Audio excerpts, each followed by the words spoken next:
Assalamualaikum warahmatullahi wabarakatuh. Selamat datang di channel Pojok Tikungan, tempat di mana cerita-cerita horor dan misteri hidup kembali. Semoga kita sama-sama dalam keadaan yang baik. Yuk, langsung kita simak tayangan cerita baru di episode kali ini. Di sebuah kabupaten kecil di ujung timur Pulau Jawa, Kabupaten Malanikam, seorang pejabat daerah bernama Hadi Santoso sedang berada di puncak karirnya. Pria berusia 45 tahun ini menjabat sebagai Kepala Dinas Permukiman Rakyat selama 5 tahun terakhir. Sebagai putra daerah yang pernah menimba ilmu di salah satu universitas ternama di Jakarta, Hadi dikenal sebagai sosok yang cerdas dan visioner dalam memimpin pembangunan infrastruktur di wilayahnya. Namun, di balik kesuksesan karirnya, Hadi menyimpan ambisi besar yang mulai menggerogoti integritasnya. Ia bermimpi membangun kerajaan bisnis keluarga melalui proyek-proyek strategis yang dikelolanya. Kesempatan emas itu datang ketika pemerintah pusat mengalokasikan dana APBN senilai 200 miliar untuk program rumah layak huni bagi masyarakat berpenghasilan rendah di Kabupaten Malanikam. Program ini bertujuan membangun kompleks perumahan yang dapat menampung hingga 1.000 keluarga kurang mampu dengan fasilitas lengkap. Proyek ini menjadi sorotan utama media lokal karena janji manisnya akan mengubah wajah perkotaan Malanikam. Pemkab telah menetapkan lahan seluas 50 hektar di Desa Tanimas sebagai lokasi pembangunan. Lokasi ini dipilih karena dinilai strategis berdekatan dengan pusat kota, namun masih memiliki harga tanah yang relatif terjangkau. Namun, ada rahasia gelap yang hanya diketahui segelintir orang tentang status kepemilikan tanah tersebut. Hadi melihat peluang emas dalam proyek ini, bukan hanya dari sisi pengembangan karir, tapi juga dari potensi keuntungan pribadi yang bisa diraup. Dengan jumlah anggaran sebesar itu dan luas lahan yang signifikan, ia yakin bisa memutarbalikkan beberapa prosedur untuk mendapatkan keuntungan pribadi. Apalagi jaringan pertemanannya dengan para pengusaha properti sudah cukup kuat selama bertahun-tahun menjabat. Keluarga Hadi, terutama istrinya Ratna yang sangat materialistis, terus-menerus memberikan tekanan untuk meningkatkan standar hidup mereka. Rumah mewah di kompleks elit, mobil premium terbaru, pendidikan anak-anak di sekolah internasional, semua itu membutuhkan biaya yang tidak sedikit. Sementara gaji sebagai pejabat daerah tentu tidak akan cukup untuk memenuhi gaya hidup yang mereka impikan. Pada rapat internal pertama membahas proyek ini, Hadi sudah mulai merancang skenario sempurnanya. Ia tahu persis bagaimana cara memanipulasi sistem tender, mengatur harga tanah, dan menciptakan aliran dana fiktif yang sulit dilacak oleh auditor. Semua tampak begitu mudah, apalagi dengan dukungan beberapa staf senior di dinasnya yang juga ingin mendapatkan bagian dari kue proyek ini. Namun, ada satu hal yang belum disadari Hadi, atau mungkin sengaja ia abaikan. Lahan seluas 50 hektar di Desa Tanimas itu menyimpan rahasia kelam yang tersembunyi di bawah lapisan tanahnya.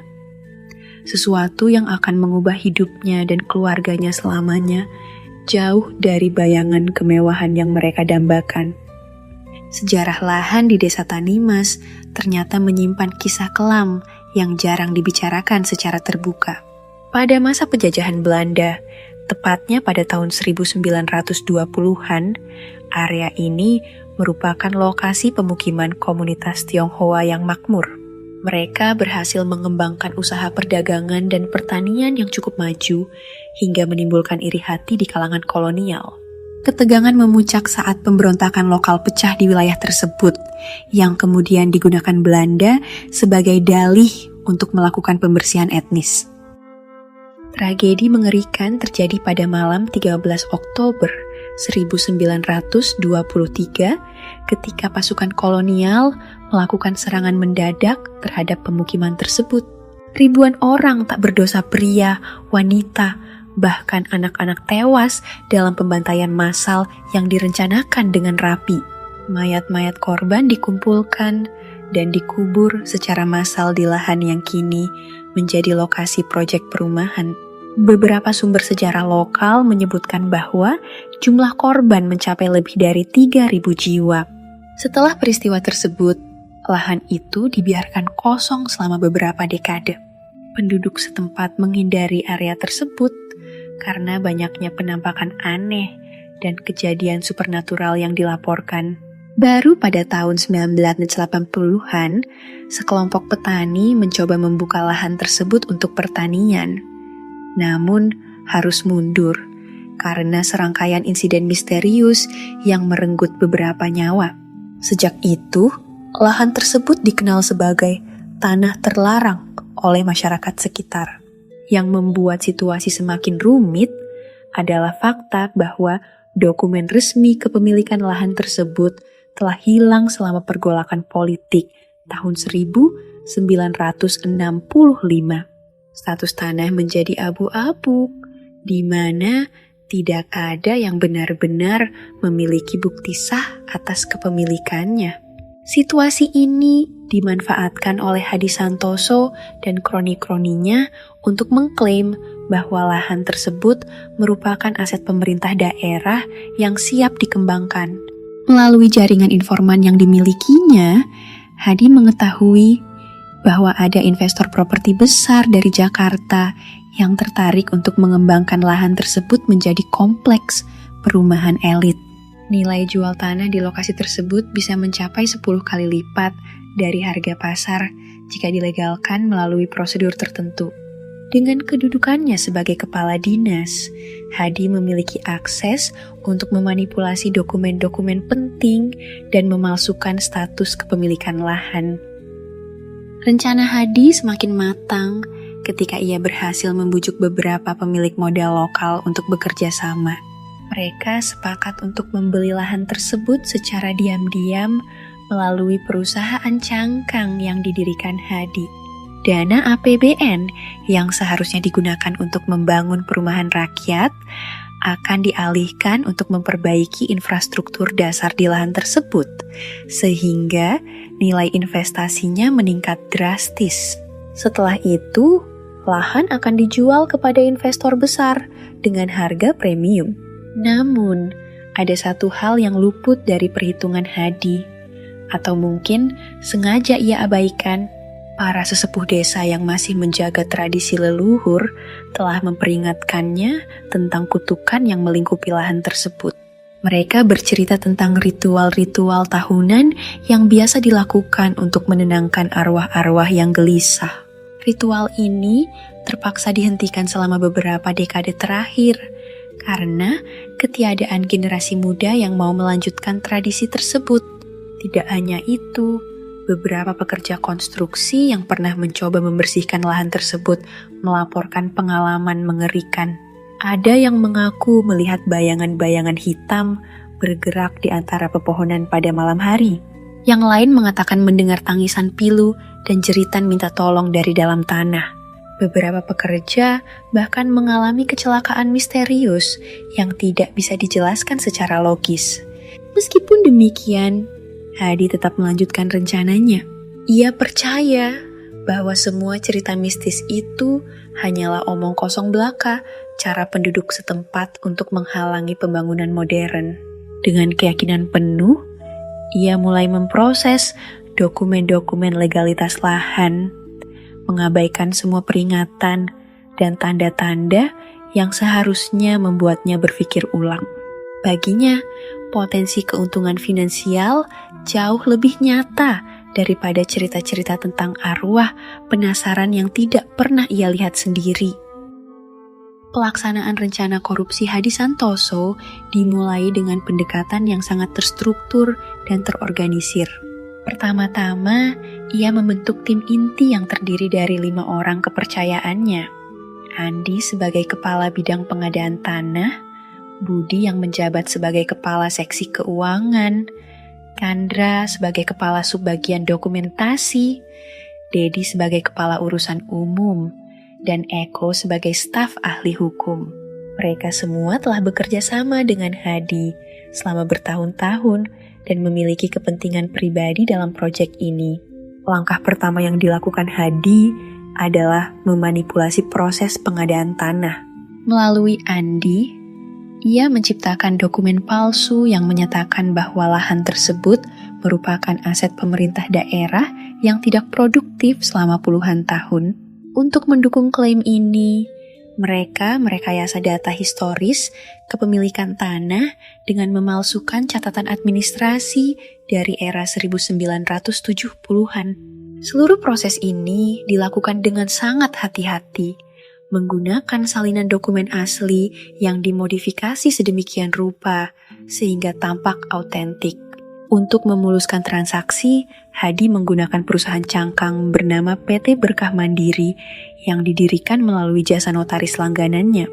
Perusahaan ini secara resmi membeli lahan tersebut dari pemerintah daerah dengan harga yang jauh di bawah nilai pasar, hanya 50 juta rupiah per hektar. Padahal harga pasar tanah di lokasi tersebut sebenarnya mencapai 500 juta rupiah per hektar. Dana pembelian ini berasal dari pinjaman bank yang dijamin dengan aset-aset milik Hadi dan kroni-kroninya. Sementara itu, Budi bertugas mengatur aliran dana APBN senilai 200 miliar rupiah. Melalui serangkaian manipulasi anggaran, mereka menciptakan pos-pos pengeluaran fiktif seperti biaya studi kelayakan, biaya konsultasi teknis, dan biaya sosialisasi masyarakat. Setiap pos pengeluaran ini ditangani oleh perusahaan-perusahaan yang sebenarnya dimiliki oleh anggota tim inti. Total dana yang berhasil dialihkan melalui skema ini mencapai 120 miliar rupiah. Chandra dan Dedi bekerja sama dalam mengatur dokumentasi proyek. Mereka menciptakan laporan-laporan progres fiktif yang lengkap dengan foto-foto rekayasa dan tanda tangan palsu dari berbagai pihak terkait.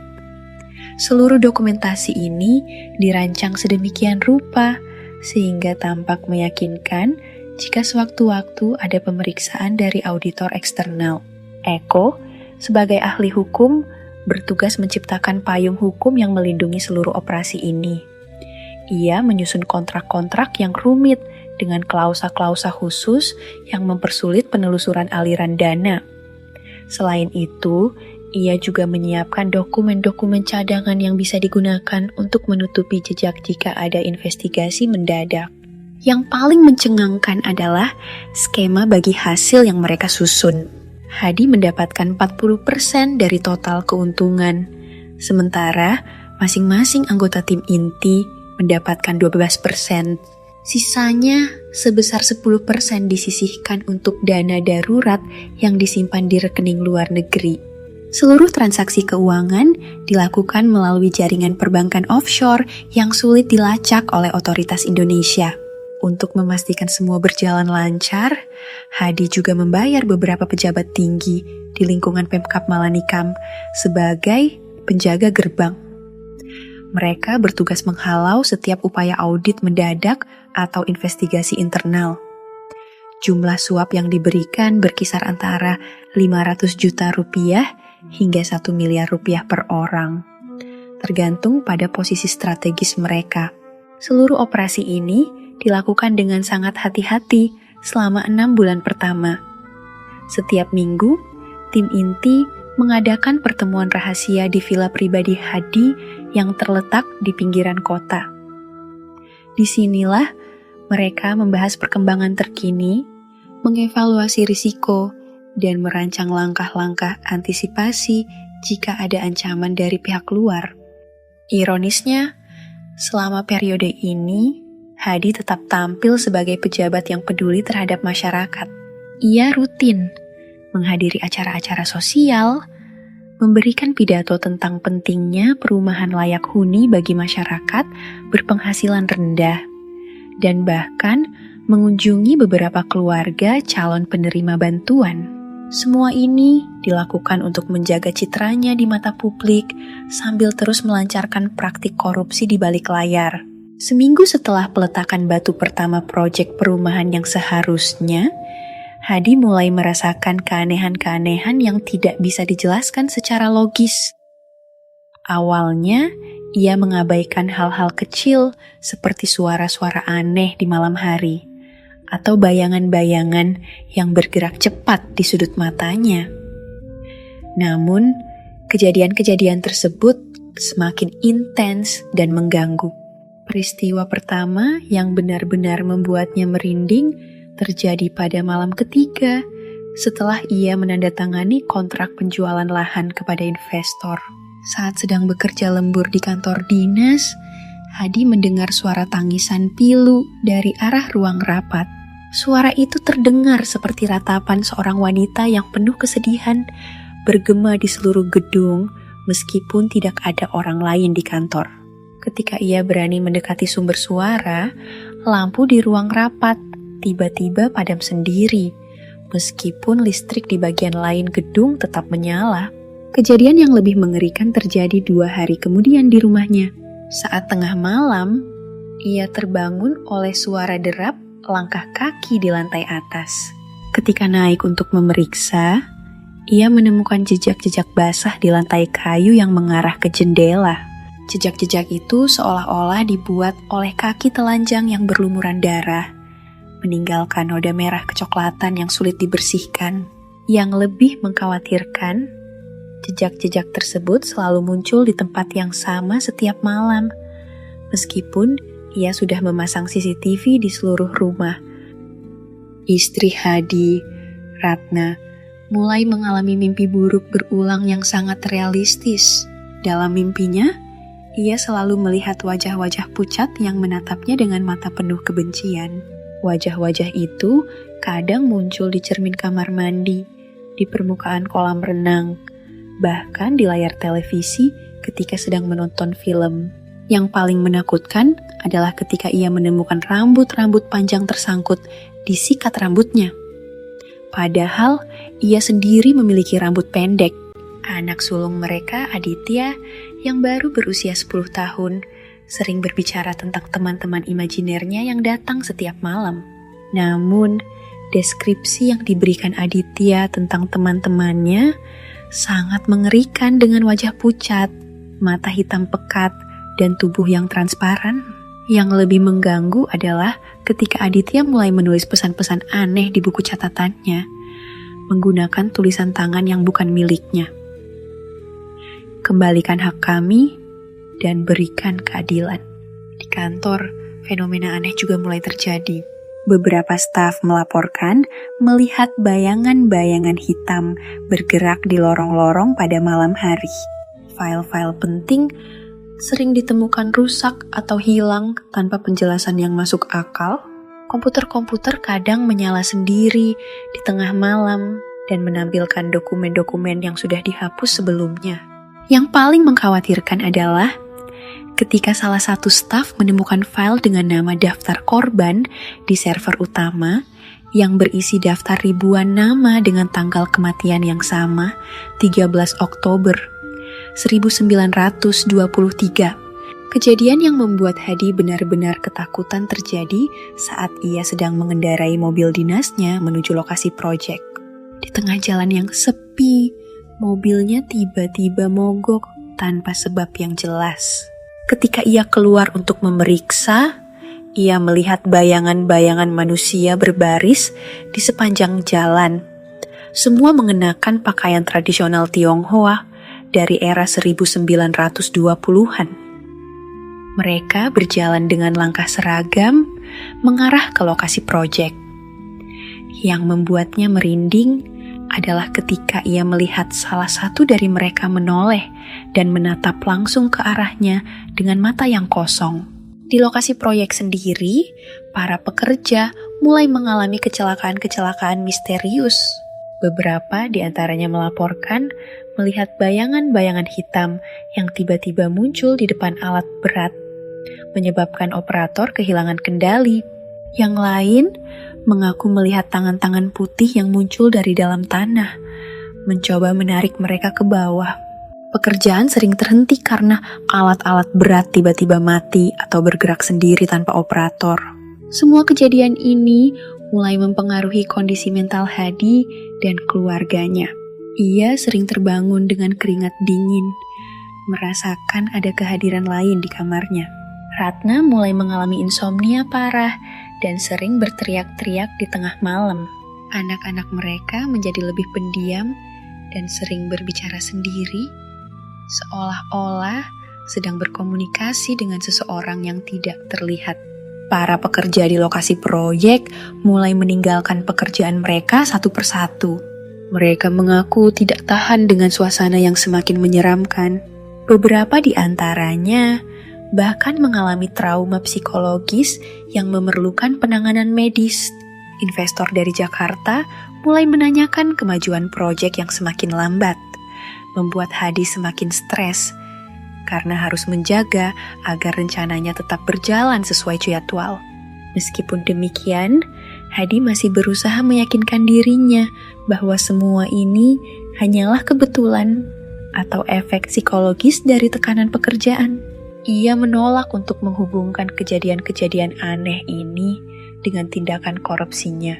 Namun, dalam hati yang terdalam, ia mulai merasakan ketakutan yang menggerogoti ketakutan bahwa ada kekuatan lain yang mulai mengintervensi kehidupannya, menuntut pertanggungjawaban atas apa yang telah ia lakukan. Merasa tidak tahan dengan serangkaian kejadian aneh yang terus berlanjut, Hadi akhirnya memutuskan untuk mencari bantuan dari paranormal setempat. Ia menghubungi Mbah Sastro, seorang dukun tua yang sudah puluhan tahun tinggal di pedalaman Kabupaten Malanikam. Meskipun awalnya ragu-ragu karena reputasinya sebagai pejabat modern, Hadi merasa tidak punya pilihan lain setelah semua upaya rasional gagal menjelaskan fenomena-fenomena yang dialaminya. Pertemuan pertama dengan Mbah Sastro berlangsung di sebuah pondok sederhana di tengah hutan bambu. Sang dukun, yang tampak lebih tua dari usianya yang sebenarnya, segera menunjukkan reaksi yang tidak biasa saat Hadi mulai menceritakan masalahnya. Mata keruh Mbah Sastro tiba-tiba membelalak dan tubuhnya gemetar hebat. "Aku sudah menunggu kedatanganmu," katanya dengan suara bergetar. Arwah-arwah itu sudah lama menunggu seseorang yang bisa mereka ajak bicara. Mbah Sastro menjelaskan bahwa tanah yang menjadi lokasi proyek sebenarnya adalah tempat istimewa yang disebut Negeri Arwah oleh masyarakat adat setempat. Menurut legenda, tanah tersebut bukan hanya kuburan massal biasa, melainkan juga merupakan portal spiritual yang menghubungkan dunia manusia dengan alam baka. Pembantaian massal pada tahun 1923 telah menciptakan energi negatif yang sangat kuat, menjebak ribuan arwah dalam kondisi antara hidup dan mati. Dulu, setiap tahun kami melakukan ritual besar untuk menenangkan mereka, lanjut Mbah Sastro.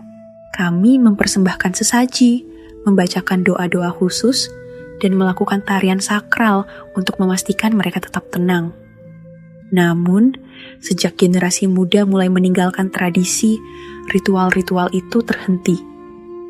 Arwah-arwah itu semakin gelisah, dan sekarang kamu telah membangunkan mereka dengan cara yang paling kasar.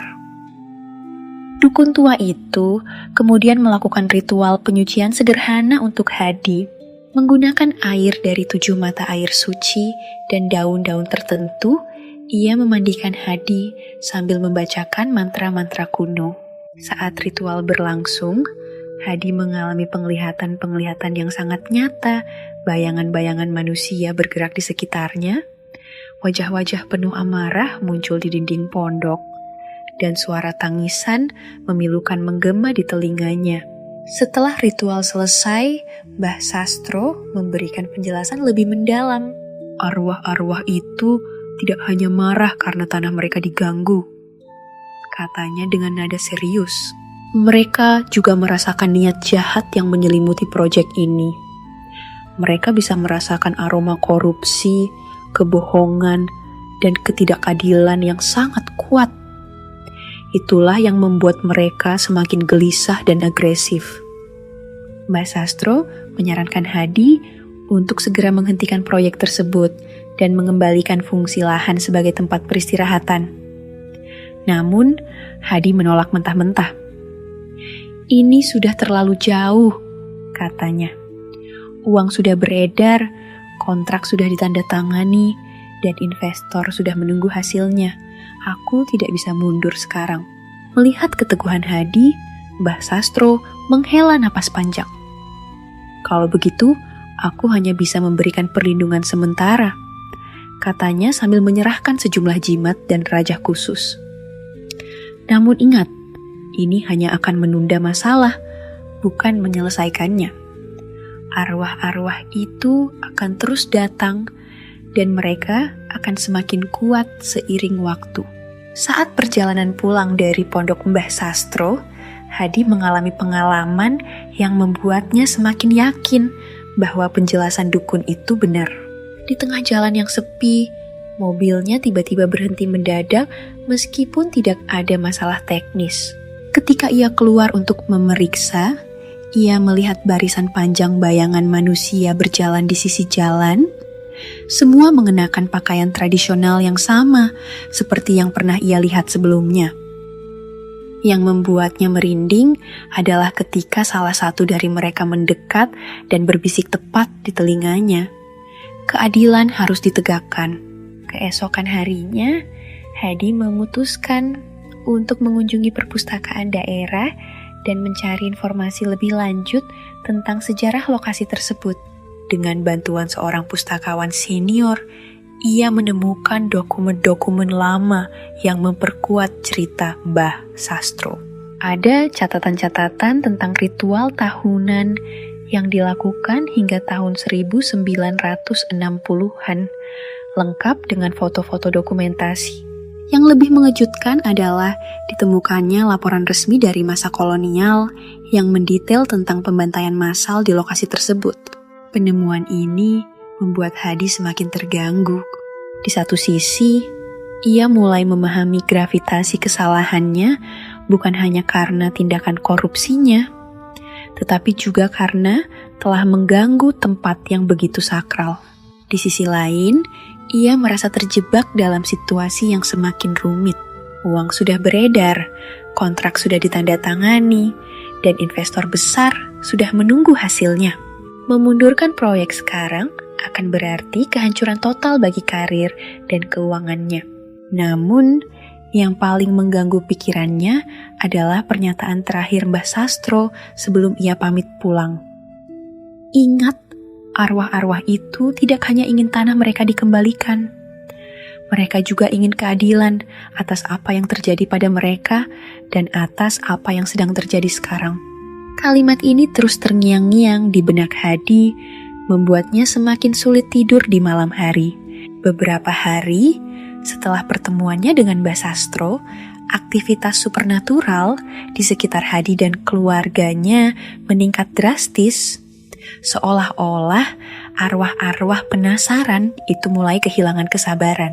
Malam pertama setelah kunjungannya ke dukun, Hadi terbangun oleh suara keras yang berasal dari ruang tamu. Ketika ia turun untuk memeriksa, ia menemukan seluruh furnitur di ruangan itu mengambang di udara, berputar-putar seperti dalam pusaran angin yang tidak terlihat. Gambar-gambar keluarga yang tergantung di dinding bergetar hebat, dan beberapa di antaranya jatuh dengan suara keras. Kaca-kacanya pecah berkeping-keping. Keesokan harinya, Ratna menemukan tulisan-tulisan aneh di cermin kamar mandi master bedroom. Tulisan-tulisan tersebut muncul setiap pagi, meskipun ia sudah membersihkannya berkali-kali. Pesannya selalu sama, kembalikan hak kami dan bayar utangmu. Yang lebih mengerikan adalah ketika ia melihat bayangan-bayangan hitam bergerak di belakang refleksinya sendiri, seolah-olah ada kehadiran lain yang berbagi ruang dengannya. Di tempat kerja, situasi semakin tidak terkendali. Seluruh sistem komputer di kantor dinas tiba-tiba mati pada jam yang sama setiap hari, tepat pukul 13.23 waktu yang identik dengan tanggal pembantaian massal. Ketika teknisi mencoba memperbaikinya, mereka menemukan bahwa semua hard disk telah terformat secara misterius, namun meninggalkan satu file bernama Daftar Korban yang berisi ribuan nama dengan detail kematian yang sama. Lebih aneh lagi, ketika file tersebut dibuka, komputer akan memutar rekaman audio berisi suara tangisan dan jeritan yang sangat memilukan. Anak-anak Hadi mulai menunjukkan perilaku yang semakin mengkhawatirkan. Aditya, anak sulungnya, sering berbicara dengan teman-teman gaibnya di tengah malam. Dan ketika Hadi mendekat untuk mendengarkan, ia bisa mendengar suara-suara berbisik dalam bahasa yang tidak dikenalnya. Yang lebih menakutkan adalah ketika Aditya mulai menulis pesan-pesan aneh di dinding kamarnya menggunakan cat merah, yang ternyata adalah darah ayam yang entah dari mana asalnya. Putri bungsunya, Nadia, yang baru berusia 5 tahun, mulai mengalami mimpi buruk berulang yang sangat realistis. Ia sering bangun menangis dan mengatakan bahwa mereka ingin bermain dengannya. Ketika ditanya siapa mereka, Nadia hanya bisa menjawab dengan satu kata, teman-teman. Yang lebih mengganggu adalah ketika ia mulai menunjukkan kemampuan aneh, ia bisa mengetahui kejadian-kejadian yang akan terjadi beberapa jam sebelumnya, seperti kecelakaan di lokasi proyek atau kejadian-kejadian supernatural di rumah. Di lokasi proyek, situasi semakin kacau. Para pekerja melaporkan melihat bayangan-bayangan manusia berbaris di sepanjang lokasi ekskavasi. Semuanya mengenakan pakaian tradisional yang sama. Alat-alat berat sering bergerak sendiri tanpa operator. Kadang-kadang bahkan melakukan pekerjaan yang tidak masuk akal, seperti menggali lubang di tempat yang sama berulang-ulang. Beberapa pekerja melaporkan melihat tangan-tangan putih yang muncul dari dalam tanah, mencoba menarik mereka ke bawah. Investor dari Jakarta mulai curiga dengan kemajuan proyek yang semakin lambat. Ketika mereka mengirim tim inspeksi ke lokasi, kejadian-kejadian aneh mulai menimpa mereka juga. Beberapa anggota tim melaporkan melihat bayangan-bayangan hitam yang mengikuti mereka. Sementara yang lain mengalami gangguan teknis yang tidak bisa dijelaskan pada peralatan survei mereka. Yang paling mengejutkan adalah ketika salah satu anggota tim menemukan dokumen-dokumen asli tentang status tanah tersebut, yang seharusnya sudah dimusnahkan. Tekanan dari investor membuat Hadi semakin stres. Ia mulai mengalami gangguan tidur parah dan sering terbangun dengan keringat dingin. Di beberapa kesempatan, ia merasakan ada kehadiran lain di kamarnya. Suhu mendadak turun drastis, dan ia bisa merasakan napas dingin di lehernya meskipun tidak ada orang lain di kamar. Ketika ia menyalakan lampu, ia kadang-kadang melihat bayangan-bayangan hitam yang lenyap sebelum sempat diperhatikan dengan jelas. Puncak dari semua ini terjadi pada malam ke-7 setelah kunjungan ke Mbah Sastro. Seluruh keluarga Hadi terbangun oleh suara ledakan keras dari ruang bawah tanah rumah mereka, ruangan yang selama ini mereka hindari karena terasa sangat dingin dan menyeramkan. Ketika mereka turun untuk memeriksa, mereka menemukan pintu ruang bawah tanah terbuka lebar, meskipun biasanya selalu terkunci. Di dalamnya, mereka melihat pemandangan yang membuat darah mereka berdesir dinding-dinding penuh dengan tulisan darah yang berbunyi keadilan berulang-ulang. Dan di tengah ruangan ada lubang besar yang menganga. Seolah-olah tanah itu sendiri sedang menelan sesuatu. Yang paling menakutkan adalah ketika mereka mendengar suara berat yang bergema dari dalam lubang tersebut, mengucapkan kalimat yang membuat Hadi terjatuh berlutut. Kami akan mengambil apa yang menjadi hak kami, mulai dari yang terdekat denganmu. Suara itu terdengar seperti gabungan ribuan suara. Semua berbicara dalam unison yang sempurna, dan membawa getaran yang membuat seluruh rumah bergetar. Malam itu, setelah kejadian di ruang bawah tanah, Hadi mengalami perubahan mendadak yang sangat drastis. Ia duduk di tepi tempat tidur selama berjam-jam, wajahnya pucat dan tubuhnya gemetar hebat. Ratna mencoba menenangkannya. Namun, Hadi tampak seperti orang yang baru saja melihat kematian di depan matanya. Ketika fajar mulai menyingsing, ia bangkit dengan tekad yang tidak pernah ditunjukkannya sebelumnya. Langkah pertama yang diambil Hadi adalah membatalkan semua kontrak dengan investor dari Jakarta. Melalui telepon, ia menjelaskan situasi sebenarnya dengan nada suara yang bergetar namun tegas. Proyek ini tidak bisa dilanjutkan, katanya kepada direktur utama perusahaan investasi. Ada hal-hal yang lebih penting dari keuntungan materi. Saya akan mengembalikan semua dana yang telah diterima. Meskipun itu berarti saya harus menjual seluruh aset pribadi saya. Direktur itu sempat marah dan mengancam akan membawa masalah ini ke jalur hukum. Namun, Hadi tetap teguh pada keputusannya. Keesokan harinya, Hadi memanggil seluruh tim inti yang terlibat dalam skema korupsi. Di ruang rapat kantor dinas yang biasanya dipenuhi dengan tawa rencana licik mereka, kali ini suasana begitu tegang.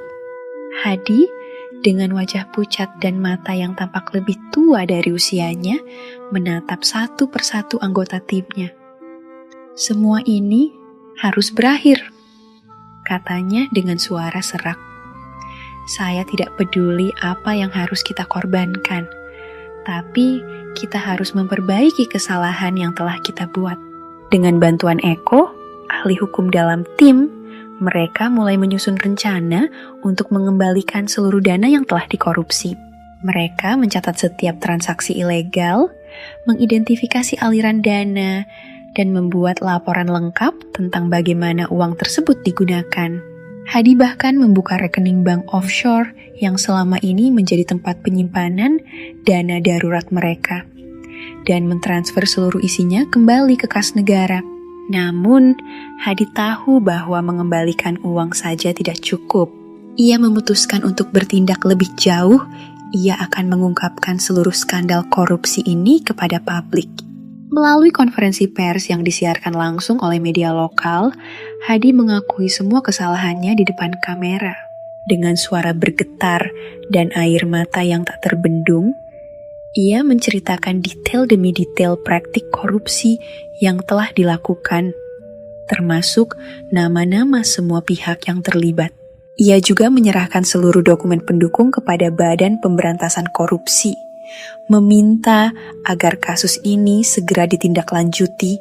Langkah ini tentu saja memicu guncangan besar di Kabupaten Malanikam. Rekan-rekan kerja Hadi yang sebelumnya mendukungnya kini menjauh, sementara para pejabat tinggi yang menerima suap mulai panik. Beberapa di antaranya mencoba membujuk Hadi untuk menarik pengakuannya, bahkan menawarkan imbalan besar. Namun, Hadi tetap teguh. Ini bukan lagi soal uang atau kekuasaan, katanya kepada salah satu koleganya. Ini soal nyawa. Nyawa saya, nyawa keluarga saya, dan nyawa ribuan arwah yang kami ganggu. Selain itu, Hadi juga mengambil langkah untuk memperbaiki kesalahannya terhadap tanah yang dihuni arwah-arwah penasaran. Ia menghubungi Mbah Sastro kembali dan meminta bantuan untuk melakukan ritual permohonan maaf secara besar-besaran. Bersama-sama dengan para sesepuh desa setempat, mereka merencanakan upacara adat yang belum pernah dilakukan selama beberapa dekade. Hadi bahkan menggunakan tabungan pribadinya untuk membiayai seluruh proses ini, termasuk pembelian sesaji, pemulihan situs spiritual, dan pelibatan tokoh-tokoh adat. Ritual dimulai pada malam bulan purnama, tepat 7 hari setelah pengakuan publik Hadi. Seluruh lokasi proyek ditutup untuk umum, dan ratusan orang dari berbagai desa berkumpul untuk berpartisipasi. Para sesepuh memimpin doa-doa tradisional, membacakan mantra-mantra kuno, dan melakukan tarian sakral yang bertujuan untuk menenangkan arwah-arwah yang gelisah. Hadi sendiri turut serta dalam ritual ini, berlutut di tanah yang dingin sambil memegang lilin dan berdoa dengan penuh kerendahan hati. Pada puncak ritual, sebuah peristiwa luar biasa terjadi. Angin kencang tiba-tiba berhembus, menggoyang pepohonan di sekitar lokasi. Langit yang tadinya cerah mendadak tertutup awan hitam tebal dan kilat menyambar beberapa kali. Namun, ketika para sesepuh mulai membacakan permohonan maaf secara resmi atas nama seluruh masyarakat, suasana perlahan-lahan berubah. Udara yang tadinya terasa berat dan dingin mulai mencair, dan cahaya bulan mulai menembus awan. Mbah Sastro kemudian memberikan pesan penting kepada Hadi. Arwah-arwah itu sudah mendengar permohonanmu. Mereka bersedia memberikan kesempatan kedua, tapi kamu harus menjaga janji. Tanah ini harus dikembalikan fungsinya sebagai tempat peristirahatan yang tenang. Jangan pernah lagi ada niat buruk yang menyelimuti tempat ini. Hadi mengangguk dengan sungguh-sungguh, berjanji akan memastikan bahwa lahan tersebut dijaga sebagai monumen perdamaian dan penghormatan bagi para korban pembantaian massal. Setelah ritual selesai, suasana di lokasi proyek mulai berubah secara signifikan. Aktivitas supernatural yang sebelumnya begitu intens mulai mereda. Bayangan-bayangan hitam yang sering muncul di rumah Hadi dan di kantor dinas tidak pernah terlihat lagi. Suara-suara aneh dan fenomena-fenomena gaib lainnya juga menghilang, seolah-olah arwah-arwah itu akhirnya menemukan ketenangan. Namun, Hadi tidak berhenti sampai di situ. Ia memutuskan untuk mendirikan Yayasan Nirlaba yang bertujuan melestarikan sejarah dan budaya lokal Kabupaten Malanikam. Melalui yayasan ini, ia berencana membangun museum kecil di dekat lokasi bekas proyek yang akan menceritakan kisah pembantaian massal tahun 1923 dan pentingnya menghormati hak-hak korban sejarah. Ia juga bekerja sama dengan universitas-universitas lokal untuk mendokumentasikan cerita-cerita lisan dari para tetua desa, sehingga generasi mendatang tidak melupakan tragedi ini. Keputusan Hadi untuk mengakui kesalahannya dan memperbaiki dampak tindakannya ternyata membawa perubahan positif yang tidak terduga. Meskipun ia harus menghadapi proses hukum atas tindakan korupsinya, banyak masyarakat yang mulai memandangnya dengan rasa hormat. Ia dianggap sebagai contoh nyata bahwa seseorang bisa bangkit dari kesalahan besar jika memiliki keberanian untuk mengakui dan memperbaikinya. Keluarganya pun mulai menunjukkan tanda-tanda pemulihan. Ratna, yang awalnya sangat materialistis, mulai belajar hidup sederhana dan lebih menghargai hubungan keluarga dibandingkan harta benda. Anak-anak mereka, Aditya dan Nadia, kembali menunjukkan perilaku normal, seperti sebelum semua kejadian ini dimulai. Bahkan, Nadia mulai menggunakan kemampuan anehnya untuk hal-hal positif, seperti membantu orang-orang menemukan barang-barang yang hilang atau memperingatkan tentang potensi bahaya. Hadi sendiri merasakan ketenangan yang belum pernah ia rasakan sejak memulai karirnya sebagai pejabat daerah. Meskipun ia tahu bahwa konsekuensi hukum atas tindakan korupsinya masih harus dihadapi, ia merasa lega karena telah melakukan apa yang benar. Setiap malam, sebelum tidur, ia berdoa kepada Tuhan dan kepada arwah-arwah yang pernah ia ganggu, meminta pengampunan dan berjanji untuk terus berbuat baik bagi masyarakat. Bulan-bulan berikutnya membawa perubahan besar bagi Kabupaten Malanikam. Proses hukum terhadap Hadi Santoso dan kroni-kroninya berjalan dengan cepat dan transparan, sesuatu yang jarang terjadi dalam kasus korupsi di wilayah tersebut. Pengakuan terbuka Hadi disertai dengan bukti-bukti lengkap yang ia serahkan kepada Badan Pemberantasan Korupsi membuat proses investigasi menjadi jauh lebih mudah.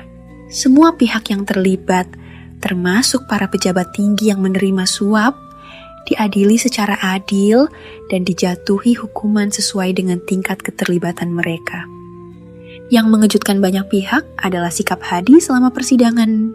Alih-alih mencoba membela diri atau menyalahkan orang lain, ia justru menggunakan kesempatan ini untuk memberikan kesaksian jujur tentang sistem korupsi yang telah berlangsung bertahun-tahun di lingkungan pemerintah daerah. Ia menjelaskan bagaimana celah-celah dalam prosedur administrasi dimanfaatkan, bagaimana jaringan kolusi dibangun, dan bagaimana para pelaku korupsi saling melindungi. Kesaksian ini kemudian menjadi dasar untuk reformasi besar-besaran dalam sistem pemerintahan Kabupaten Malanikam. Sebagai bentuk pertanggungjawaban, Hadi divonis 5 tahun penjara dan denda sebesar 5 miliar. Namun, vonis ini jauh lebih ringan dibandingkan hukuman maksimal yang bisa dijatuhkan. Karena hakim mempertimbangkan itikat baiknya dalam mengungkap kasus ini dan upayanya untuk memperbaiki kesalahan. Selama menjalani hukuman, Hadi tetap aktif dalam program rehabilitasi narapidana, membantu sesama tahanan memahami pentingnya integritas dan tanggung jawab sosial. Di luar sistem hukum, perubahan yang lebih mendalam terjadi di masyarakat. Lokasi proyek yang semula direncanakan menjadi kompleks perumahan elit kini diubah menjadi taman peringatan sejarah. Di tengah taman ini didirikan monumen besar yang menceritakan tragedi pembantaian massal tahun 1923, lengkap dengan nama-nama korban yang berhasil diidentifikasi. Museum kecil yang direncanakan Hadi juga selesai dibangun, menjadi pusat edukasi bagi generasi muda tentang pentingnya menghormati hak asasi manusia dan menjaga nilai-nilai kemanusiaan. Komunitas lokal yang awalnya skeptis terhadap niat Hadi mulai melihat perubahan nyata dalam cara pemerintah daerah menjalankan program-program pembangunan. Dana APBN yang tersisa dari proyek gagal tersebut dialokasikan ulang untuk program-program yang lebih inklusif, seperti pembangunan sekolah-sekolah baru di daerah terpencil, perbaikan fasilitas kesehatan, dan pelatihan keterampilan bagi masyarakat berpenghasilan rendah. Yayasan yang didirikan Hadi terus berkembang, bekerja sama dengan berbagai lembaga swadaya masyarakat untuk mempromosikan transparansi dan akuntabilitas dalam pemerintahan. Yang paling menarik adalah perubahan sikap masyarakat terhadap lokasi bekas proyek. Tempat yang dulunya dianggap angker dan terlarang, kini menjadi pusat kegiatan komunitas yang positif. Setiap tahun, pada tanggal 13 Oktober, diadakan upacara peringatan untuk menghormati para korban pembantaian massal. Ritual-ritual tradisional yang sempat terhenti selama beberapa dekade kini dilanjutkan kembali, dipimpin oleh generasi muda yang mulai tertarik mempelajari budaya leluhur mereka. Dalam catatan pribadinya yang kemudian diterbitkan sebagai buku, Hadi menulis, "Saya telah kehilangan segalanya jabatan, kekayaan, dan reputasi. Namun, saya menemukan sesuatu yang jauh lebih berharga. Ketenangan hati dan makna sejati dari kehidupan. Arwah-arwah yang pernah saya ganggu telah mengajari saya bahwa keadilan bukan hanya tentang hukum, tapi juga tentang keberanian untuk mengakui kesalahan dan memperbaikinya." Cerita tentang Hadi Santoso dan transformasinya menjadi simbol perubahan positif di Kabupaten Malanikam, terus diceritakan dari generasi ke generasi. Banyak yang menganggapnya sebagai pelajaran berharga tentang konsekuensi dari tindakan korupsi, namun juga tentang pentingnya penebusan dan keberanian untuk berubah. Taman peringatan sejarah yang dulunya menjadi sumber ketakutan kini menjadi tempat inspirasi, mengingatkan semua orang bahwa kebenaran dan keadilan selalu menemukan jalannya, meskipun melalui cara-cara yang tidak terduga.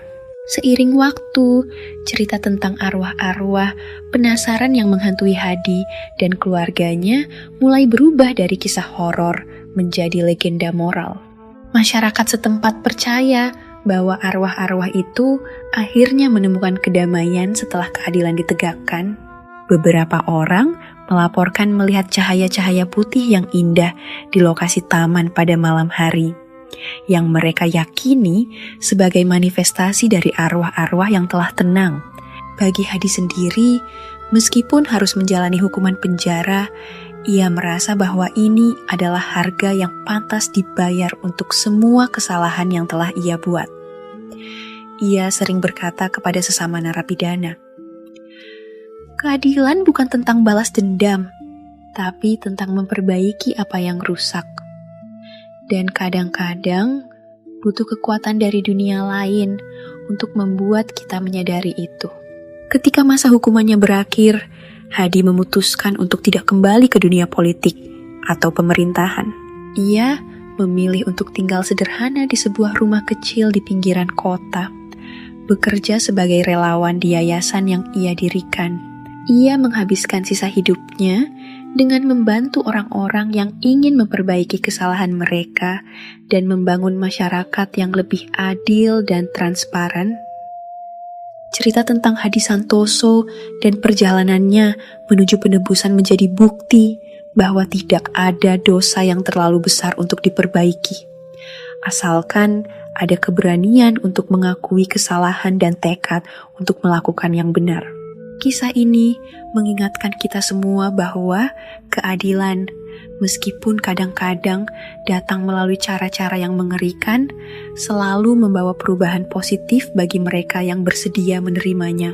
Dan di Kabupaten Malanikam, setiap kali angin sepoi-sepoi berhembus melalui Taman Peringatan Sejarah, orang-orang percaya bahwa itu adalah cara arwah-arwah yang pernah terganggu mengucapkan terima kasih, bukan hanya kepada Hadi, tapi kepada seluruh masyarakat yang telah belajar dari kesalahan masa lalu dan berkomitmen untuk tidak mengulanginya.